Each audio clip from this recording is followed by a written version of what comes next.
Hello friends, good morning. നമ്മുടെ Kerala T V സീരിയലിലേക്ക് എല്ലാവർക്കും സ്വാഗതം. അങ്ങനെ രക്ഷപ്പെടാൻ ഒരു വഴിയില്ല എന്നറിഞ്ഞ് ജയിലിൽ കിടന്ന് ഭ്രാന്ത് എടുക്കുന്ന നമ്മുടെ ഭദ്രനെ കൂടുതൽ ഭ്രാന്ത് പിടിപ്പിച്ചുകൊണ്ട് നമ്മുടെ പ്രിയ ഓരോ കുസൃതികൾ ഒപ്പിക്കുക.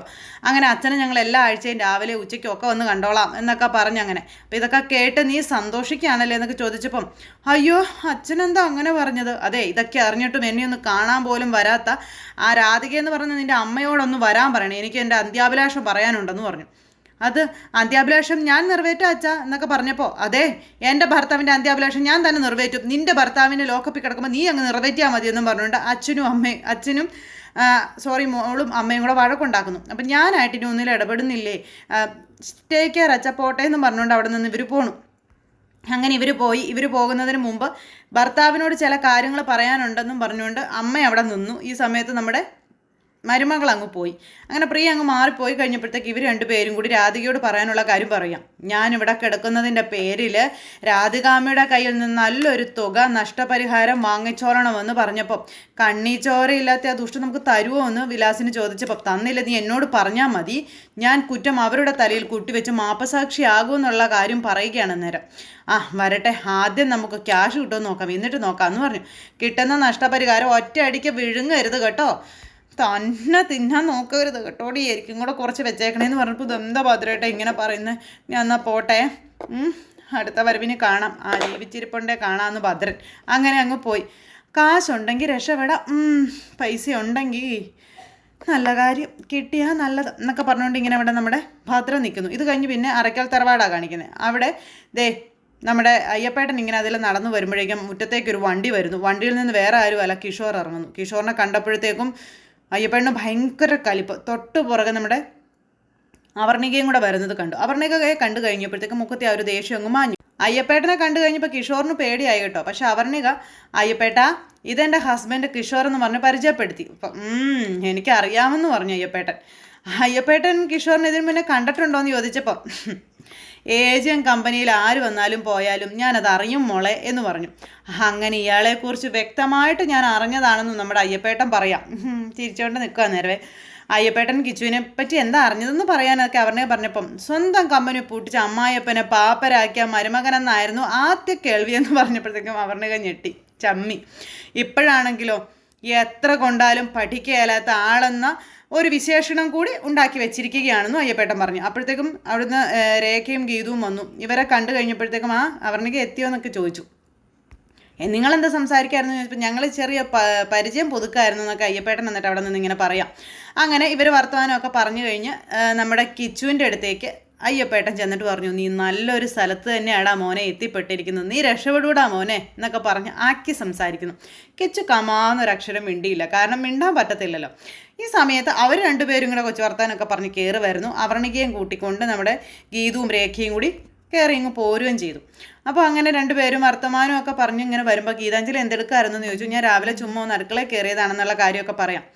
അപ്പോൾ ഇവിടുത്തെ ജോലിയൊക്കെ ഗീതാഞ്ജലിയാണോ ചെയ്യുന്നതെന്ന് ചോദിച്ചപ്പം, ഇവിടെ വരുന്ന ഗസ്റ്റുകൾക്ക് സ്വന്തം കൈകൊണ്ട് തന്നെ ഭക്ഷണം ഉണ്ടാക്കി കൊടുക്കണമെന്ന് ഗീതുവിന് ഭയങ്കര നിർബന്ധമാണെന്ന് രേഖ. അപ്പോഴേക്കും അയ്യപ്പേട്ടൻ കിഷോറിനെയും കൊണ്ട് അകത്തേക്ക് വന്നു. നെറ്റിന് സ്പീഡുള്ളത് ഫസ്റ്റ് ഫ്ലോറിലാണെന്നും പറഞ്ഞ് അയ്യപ്പേട്ട കിഷോറിനിരുന്ന് വർക്ക് ചെയ്യാൻ മുകളിൽ ഒരു സ്പേസ് ഒരുക്കി കൊടുക്കാൻ പറഞ്ഞു ഗീതു. അതിപ്പോൾ തന്നെ റെഡിയാക്കിക്കോളാം കുഞ്ഞേന്ന് അയ്യപ്പേട്ടനും പറഞ്ഞു. കിഷോർ അയ്യപ്പേട്ടൻ്റെ കൂടെ ചെല്ലാൻ പറഞ്ഞു. മോനെ വാ, അയ്യപ്പേട്ടനെ എല്ലാം ശരിയാക്കി തരാമെന്ന് പറഞ്ഞ് ഞേരിക്ക് പിടിച്ചങ്ങ് കൊണ്ടുപോകുക എന്നൊക്കെ പറഞ്ഞ് ചിരിച്ചുകൊണ്ട് കിഷോർ അങ്ങ് പോയി. അവരുടെ ഇരിക്കെ കിച്ചണിൽ ഒരു അല്പം ജോലി കൂടിയുണ്ട്, ഞാൻ ഉടനെ വരാമെന്നും പറഞ്ഞ് ഇങ്ങനെ പോകുമ്പോൾ, ഞാനിവിടെ തനിച്ചിരിക്കാനോ, നിങ്ങളുടെ കൂടെ ഞാനും കിച്ചണിൽ കൂടാമെന്ന് പറഞ്ഞ് അവർണിക പോവുക. അങ്ങനെ അവർ അടുക്കളയിലേക്ക് പോയി. അപ്പോഴേക്കും അയ്യപ്പേട്ടൻ കിഷോറിനെ ഇങ്ങനെ ഞെരുക്കി അങ്ങ് പിടിച്ചിട്ട്, നിന്നെ ഒന്ന് കൈ കിട്ടാൻ ഞാൻ കാത്തിരിക്കായിരുന്നടാ എന്നൊക്കെ പറഞ്ഞ് അങ്ങ് കൊണ്ടുപോകണു. കിഷോറിന് വേദന എടുത്തിട്ട് പാടില്ല. അപ്പോൾ എന്നെ വിട് എന്നും പറഞ്ഞുകൊണ്ട് ഇങ്ങനെ നമ്മുടെ കിഷോർ പറഞ്ഞപ്പോൾ, എൻ്റെ ഗണപതി കുഞ്ഞ് അതിനൊരു അവസരം എനിക്ക് ഉണ്ടാക്കി തരുമെന്ന് എനിക്ക് ഉറപ്പായിരുന്നു എന്നൊക്കെ പറഞ്ഞ് ഇവനെ ഞെരുക്കി കൊണ്ടുപോകും. ഇവൻ എന്നെ വിടുന്നും പറഞ്ഞ് ശ്വാസം മുട്ടി അങ്ങനെ വല്ലാണ്ട് ഇതുവാ. അപ്പോൾ എന്നെ എല്ലാവരും കൂടി ആവശ്യത്തിലധികം ശിക്ഷിച്ചു, ഇനി ശിക്ഷിക്കരുതെന്ന് പറഞ്ഞു. ഇനി നിങ്ങളുടെ കൈക്കരുത്ത് കൂടി തീർക്കരുത് എന്നൊക്കെ പറഞ്ഞുകൊണ്ട് ഇങ്ങനെ പറഞ്ഞപ്പോൾ ഇവനെ പിടിച്ചൊരു ഒറ്റ തള്ളങ്ങ് തള്ളിയിട്ട്, എടാ നിന്നെ ഞാനുണ്ടല്ലോ ഇന്നൊരു പകൽ മുഴുവൻ നീ ഇവിടെയുണ്ട്, നിന്നെ ഞാൻ എടുത്തിട്ട് പെരുമാറോടാ, നിന്നെ ഞാൻ ശരിയാക്കോടാ എന്നൊക്കെ പറഞ്ഞു. അപ്പോൾ എന്നെ വെറുതെ വിടണം എന്നൊക്കെ കിച്ച് കാല് പിടിച്ചു പറയുമ്പം, നിന്നെ ഞാൻ വെറുതെ വിടാൻ ഉദ്ദേശിച്ചിട്ടില്ല, എൻ്റെ ഗീതുക്കുഞ്ഞിനോട് തോന്നിവാസം കാണിച്ച് നിന്നെ ഞാൻ കൊല്ലൂ എന്നൊക്കെ പറഞ്ഞു അയ്യപ്പേട്ടൻ. അങ്ങനെ അയ്യപ്പേട്ടൻ അവനെ എടുത്തിട്ട് പോരിക്കുക. എന്നിട്ട് ഇങ്ങനെ ഇവർ സംസാരിച്ചുകൊണ്ട് നിൽക്കുമ്പോൾ നമ്മുടെ ഗോവിന്ദൻ അങ്ങോട്ടേക്ക് വന്നു. ഇടയ്ക്കിടയ്ക്ക് പരിചയം പുതുക്കിക്കൊണ്ടിരിക്കണം കേട്ടോ, അല്ലെങ്കിൽ അമ്മയും പെങ്ങളെയും വരെ മറന്നു പോകുന്ന എനവാ എന്നൊക്കെ പറഞ്ഞുകൊണ്ട് നമ്മുടെ ഗോവിന്ദൻ ഇങ്ങനെ ഇവനിട്ടുള്ളത് അവിടെ നിന്നും കൊടുത്തോണ്ടിരിക്കുക. അതെ, എന്നെ ഇങ്ങനെ അപമാനിക്കരുതെന്ന് പറയുന്നു നമ്മുടെ കിഷോർ. അപ്പോൾ ഇവർ തമ്മിൽ സംസാരിച്ചുകൊണ്ടിരിക്കുന്ന സമയത്താണ് അവിടേക്ക് രാധിക വരുന്നത്. ഇവരുടെ കണ്ടപ്പോഴത്തേക്ക് രാധിക വന്നതുപോലെ തന്നെ പിന്നോട്ട് മറിഞ്ഞിട്ട് അവിടെ നിന്ന് ഒളിച്ചു നിന്ന് കേൾക്കും ഇവർ പറയുന്നത് എന്താണെന്ന് അറിയാൻ. അപ്പോൾ അപമാനിക്കരുതെന്നോ, പിന്നെ നിന്നെ എന്തിനാടാ ഞാൻ ഇങ്ങോട്ട് കൊണ്ടുവന്നത് എന്ന് ഗോവിന്ദൻ ചോദിക്കണേ. പഴയ കാമുകന് ഗീതു വിഭവസമർത്ഥമായ സദ്യ തന്ന് സൽക്കരിക്കുമെന്ന് നീ കരുതിയോ എന്ന് ഗോവിന്ദൻ ചോദിക്കുന്നു. ഇവൻ തല കുമ്പിട്ട് ഇങ്ങനെ നിൽക്കും. ഇതൊക്കെ രാധിക കേൾക്കുവാട്ടോ. ഒരു ഞെരുപ്പോട് മനസ്സിലെരിച്ച് ഗീതുവിനെ നിന്റെ അരികിലേക്ക് അയച്ച ഈ അയ്യപ്പേട്ടൻ നിന്നോട് പോർക്കുമെന്ന് നീ കരുതിയോടാ എന്ന് ചോദിച്ചപ്പോഴും ഒന്നും മിണ്ടാനില്ല. അങ്ങനെ പഴയ കാര്യങ്ങളും പുതിയ കാര്യങ്ങളും എല്ലാം മൊത്തത്തിൽ കൂട്ടിക്കലർത്തി നമ്മുടെ ഗോവിന്ദൻ പറയണം. നീ അനുഭവിച്ച് സ്വയം തീരണം, അങ്ങനെയെങ്കിലും ആ നല്ല പെങ്കൊച്ച് രക്ഷപ്പെടട്ടെ എന്നൊക്കെ പറയുമോ നമ്മുടെ ഗോവിന്ദൻ. അങ്ങനെ അയ്യപ്പേട്ടൻ ഇവനെ വിളിച്ചുകൊണ്ട് പോകുന്നു. ആ സമയത്ത് ഇത് അവളുടെ കളി തന്നെയാണ്, ഇവനെയൊക്കെ മനഃപൂർവ്വം വിളിച്ചു വരുത്തിയതാ, ഷുവറാണെന്നും പറഞ്ഞുകൊണ്ട് രാധിക ഇങ്ങനെ അവിടെ നിൽക്കുന്നു. ഈ സമയത്ത് അവിടെ നമ്മുടെ ഗീതു നല്ല കറികളൊക്കെ ഉണ്ടാക്കുന്നു. അപ്പോൾ ഗീതുവിൻ്റെ വിഭവസമൃദ്ധമായ ഫുഡിനെക്കുറിച്ചുള്ള കാര്യങ്ങൾ അവർണിക ചോദിച്ചപ്പോഴേക്കും ഗീതുവിനെ പുകഴ്ത്തി അടിക്കുകയാണ് അവിടെ നിന്ന് കാഞ്ചന. ഗീതു അത് ചെയ്യും ഇത് ചെയ്യും എന്നൊക്കെ പറഞ്ഞു. അപ്പോൾ അവർണികയ്ക്ക് ഇതൊന്നും ഉണ്ടാക്കാൻ അറിയില്ല എന്നുള്ള കാര്യങ്ങളൊക്കെ ഇങ്ങനെ പറഞ്ഞു അവിടെ നിന്ന് അവർണിക. പിന്നെ അവിടെ നിന്ന് ഇങ്ങനെ ഇവരുടേതായ പാചക കലകളെ പറ്റിയൊക്കെ സംസാരിച്ചുകൊണ്ടിരിക്കുമ്പോൾ കിച്ചുവിൻ്റെ ഇഷ്ടങ്ങളെ പറ്റിയൊക്കെ പറയുകയാണ് അവർണിക. ഇത് കേട്ട് കഴിഞ്ഞപ്പം അവർണിക പറഞ്ഞതൊക്കെ ശരിയായിരിക്കാം, പക്ഷേ കിഷോറിന് എന്നോട് എന്തോ ഒരു ദേഷ്യം ബാക്കി കിടപ്പുണ്ട് എന്ന് പറഞ്ഞു. ചിക്കൻ കറി ഞാൻ വെച്ചതാണെന്ന് അറിഞ്ഞാൽ തൻ്റെ കിച്ചുവും ചിലപ്പോൾ വേണ്ട എന്ന് പറയുമെന്ന് നമ്മുടെ ഗീതു. അപ്പോൾ ഓഫീസിലെ പ്രൊഫഷൻ്റെ ആ ഒരു ഇതൊന്നും കിച്ചു ഇവിടെ കാണിക്കില്ലെന്നുള്ള കാര്യം പറയുക അന്നേരം നമ്മുടെ അവർണികയെ. അങ്ങനെ ഇവർ അടുക്കളയിൽ നിന്ന് ഈ കാര്യങ്ങളൊക്കെ പറയുന്നു. എന്നിട്ട് പിന്നെ നമ്മുടെ ഗീതു ഫുഡൊക്കെ അവിടെ കൊണ്ടുവന്ന് എല്ലാം റെഡിയാക്കിയൊക്കെ വെച്ച് സെർവ് ചെയ്യാനുള്ള സെറ്റപ്പുകളും കാര്യങ്ങളൊക്കെ റെഡിയാക്കി വെച്ചിട്ട് ഗീതു ഇങ്ങ് പോന്നപ്പോൾ കിച്ചു അവിടെ ഇരിക്കുക. കിച്ചുവിനെ കണ്ടതും ഗീതു കാലി തുള്ളി കിച്ചുവിൻ്റെ അടുത്തേക്ക് അങ്ങ് ചെന്നു. എന്താ അപ്പോൾ ക്ഷമിക്കാൻ പറ്റാത്ത തെറ്റാൻ ഞാൻ ചെയ്തതെന്നൊക്കെ എനിക്കറിയാം. എൻ്റെ ദുഷ്ട മനസ്സിൽ അപ്പോൾ തോന്നിയ ചില ചിന്തകൾ കാരണമാണ് അങ്ങനെയൊക്കെ സംഭവിച്ചു പോയതെന്ന് കിച്ചു പറയുമ്പോൾ, നിൻ്റെ ദുഷ്ട മനസ്സാണെന്ന് നീ സമ്മതിച്ചല്ലോ, സമാധാനം. ഞാനതറിയാനേ വൈകിപ്പോയടാന്ന് ഗീതു അന്നേരം ഇവനോട് പറയുന്നു. അങ്ങനെ ഇവർ തമ്മിൽ സംസാരിക്കുന്നത് CCTVയിലൂടെ നമ്മുടെ രാധിക കാണുക.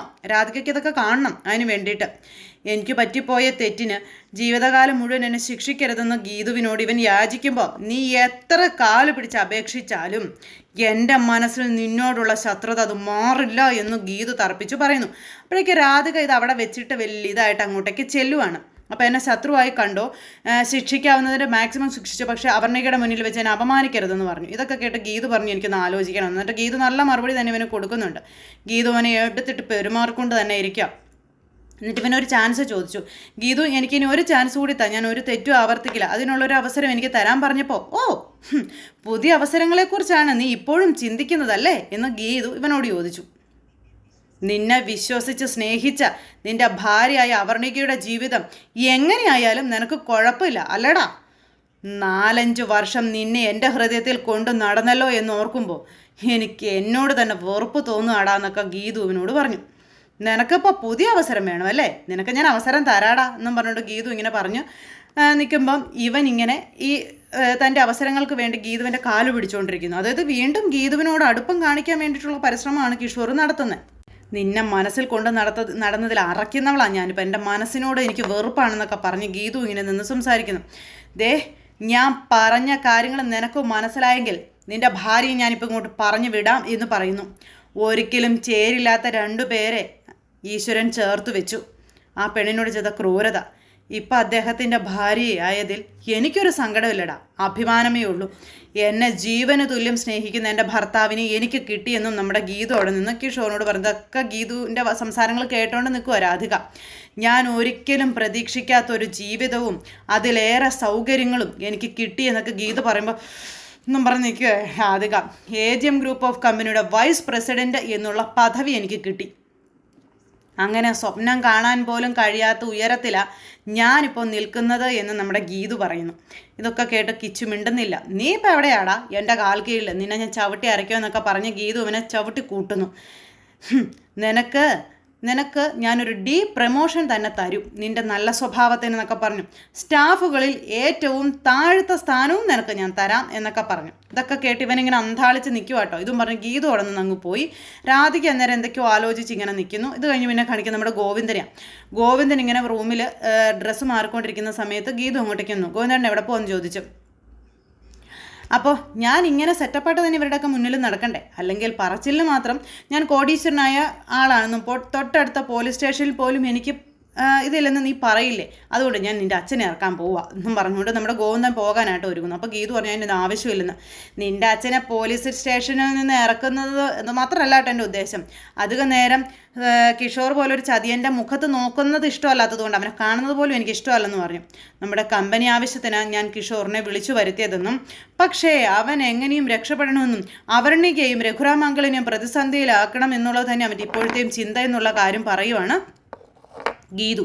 അതുകൊണ്ട് അവന് കൂടുതൽ വർക്ക് ലോഡ് കൊടുത്ത് നിരോധിച്ച നോട്ട് പഴുപ്പാക്കുന്നത് പോലെ ആണ് എൻ്റെ തീരുമാനം.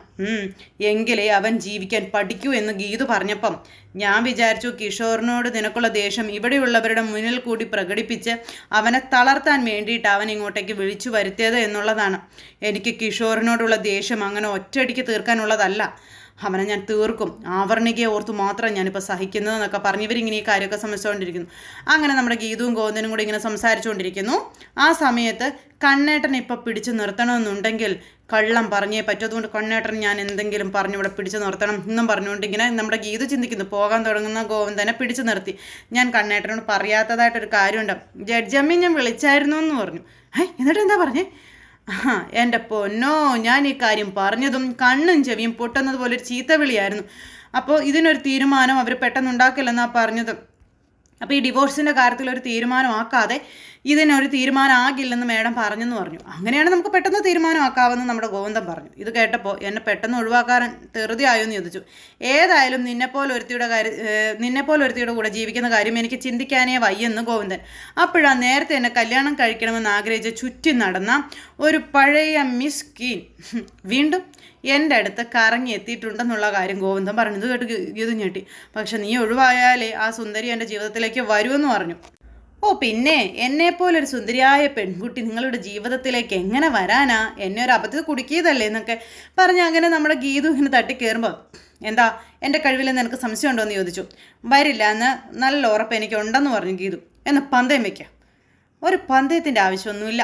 നീ ഇവിടെ നിന്ന് ഇറങ്ങിയാൽ ആ സെക്കൻഡിൽ എൻ്റെ പഴയ ക്വീൻ ഇവിടേക്ക് എത്തും എന്നുള്ള കാര്യം നമ്മുടെ ഗീതുവിനോട് ഗോവിന്ദൻ പറയുന്നു.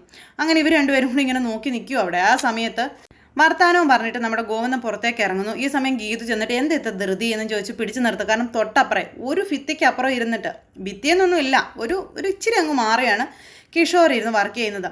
അതെ അപ്പം അതുള്ളത് കിട്ടിയില്ല എന്നൊക്കെ ഇങ്ങനെ നമ്മുടെ ഗോവിന്ദനോട് ഗീതു പറയുന്നത് കിഷോർ അവിടെ നിന്ന് കാണുക. അപ്പോഴേക്കും കിഷോർ അവിടെ നിൽക്കുന്നത് ഗീതു കണ്ടു. ഗീതുവും അതുപോലെ തന്നെ ഗോവിന്ദനും കണ്ടു. അപ്പോൾ ഇവനെ കാണിക്കാനായിരുന്നല്ലേ എന്ന് ഗോവിന്ദൻ. അപ്പം അതുപോലെ തരാൻ നീ മറന്നത് കൊണ്ടല്ലേ ഞാനും മറന്നതെന്നൊക്കെ ഗോവിന്ദൻ ഗീതുവിനോടും പറയുന്നു. ഞാൻ തരാത്തത് കൊണ്ട് കണ്ണേട്ടൻ തരാതിരിക്കേണ്ട, പലിശ തേർത്ത് ഞാൻ തന്നേക്കാമെന്നും പറഞ്ഞ് ഇവർ രണ്ടുപേരും കൂടി അവിടെ നിന്ന് കാണിക്കുന്നതൊക്കെ ഈ രാധിക അവിടെ ഇരുന്ന് ക്യാമറയെ കാണുന്നു, കിഷോർ അപ്പുറം നിന്ന് കാണുന്നു. അപ്പോഴേക്കും ഛേ എന്നും പറഞ്ഞുകൊണ്ട് രാധിക അങ്ങനെ ഇവർ രണ്ടുപേരും കൂടി റൊമാൻസ് കാണിക്കുന്നതിൻ്റെ ഇടയിൽ അറിയാതെ നമ്മുടെ ഗീതു ഗോവിന്ദന് ഒരു ഉമ്മ അങ്ങ് കൊടുത്തു. ഇതൊക്കെ കണ്ട് രാധികയുടെ കിളി പോയിരിക്കുക. രാധിക ഏന്നും പറഞ്ഞ് അവിടെ ഇരിക്കുന്നു. അപ്പോൾ ഞാൻ തരാനുള്ളത് അപ്പോൾ ഉമ്മ കൊടുത്തു കഴിഞ്ഞപ്പോൾ സോറി ഗോവിന്ദേട്ടാ അറിയാതെ പറ്റിപ്പോയതാണെന്ന് പറഞ്ഞ് ഗീതു ഇങ്ങനെ നിൽക്കാം. എന്നിട്ട് ഞാൻ തരാനുള്ളത് തന്നു, ഇനി എനിക്ക് തരാനുള്ളത് തരാൻ ഗീതു ഗോവിന്ദനോട് പറയുമ്പോൾ അത് വൈകിട്ട് വന്നിട്ട് പോരേ മോളെ എന്ന് ഗോവിന്ദൻ ചോദിച്ചു. ഇതൊക്കെ കണ്ട് കിഷോർ കിളി പറന്നിങ്ങനെ നിൽക്കുവാണ്. അപ്പോൾ അത് വൈകുന്നേരം വന്നിട്ട് ഉള്ളത് വൈകുന്നേരം ഇപ്പോൾ തരാനുള്ള ഇപ്പം തന്നെ കിട്ടണം എനിക്കെന്നൊക്കെ നമ്മുടെ ഗീതു പറയുന്നു. എന്നാൽ പോകുന്നതിന് മുമ്പ് ഇപ്പം തന്നെ തന്നേക്കാവെന്ന് പറഞ്ഞ് ഗോവിന്ദൻ ഗീതുവിനെ ചേർത്ത് നിർത്തി ഉമ്മ കൊടുക്കുന്നത് പോലൊക്കെ ഇങ്ങനെ കാണിക്കുക. അങ്ങനെ ഇവർ രണ്ടുപേരും നിന്ന് കാണിക്കുന്നതൊക്കെ രാധിക കണ്ടിട്ട് ഒരു ക്യാമറ കൂടി അവിടെ വെക്കേണ്ടതായിരുന്നു എന്ന് പറഞ്ഞുകൊണ്ട് നമ്മുടെ രാധിക പറയാം. ഈ സമയത്ത് കണ്ണേട്ടാ വിട് വിട് എന്നും പറഞ്ഞുകൊണ്ട് ഗീതു അവിടെ നിന്ന് ഇങ്ങനെ അപശബ്ദങ്ങൾ കേൾപ്പിച്ചുകൊണ്ടിരിക്കുന്നു. കിഷോർ ഇങ്ങനെ ഏന്തി വലിഞ്ഞു നോക്കുന്നു. രാധിക ഇതൊക്കെ കണ്ട് ഇങ്ങനെ കണ്ണും തള്ളിയിരിക്കുന്നു. ചിരിച്ച് മണ്ണ് തപ്പാനുള്ളൊരു എപ്പിസോഡാണ് ഇന്നത്തേത്. അപ്പോൾ എല്ലാവരും കാത്തിരുന്ന് കാണണം. എല്ലാവർക്കും നല്ലൊരു ദിവസം ആശംസിക്കുന്നു. താങ്ക്